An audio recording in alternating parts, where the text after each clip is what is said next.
মুন্সিগঞ্জের যদিও এটা ঢাকার সবচেয়ে নিকটে, বাট এটা অনেক সময় এটা কিছু কিছু কাজ হয় নাই, এটা কিছু অবহেলিত একটা এলাকা ছিল।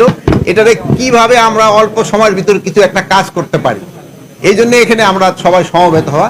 তা আমাদের এখানে একটা মোটামুটি একটা ডিসিশন হয়েছে যে আমরা একটা খুব তাড়াতাড়ি এখানে যেন একটা মেডিকেল কলেজ করা যায়। এই জন্য হয়তো আমরা এইটা হয়তো 1 মাস বা 2 মাসের ভিতরে আমরা হয়তো মেডিকেল কলেজটা যেন একটা উদ্বোধন করা যায়, এই জন্য আমরা একটা চেষ্টা করতেছি সবাই। প্লাস এখানে রাস্তাঘাটের কিছু অবস্থা আছে খারাপ, এই রাস্তাঘাটগুলি কিভাবে উন্নতি করা যায় এই ব্যাপারে আলোচনা করা হয়েছে। এখানে আপনারা দেখছেন আমাকে বেশ কয়েকজন সচিব মহোদয়রা আসছেন, তারা সবাই কিন্তু খুবই পজিটিভ এবং তারা কিন্তু হেল্প করার জন্য এখানে আসছে এবং অনেকের বাড়িয়ে কিন্তু এখানে।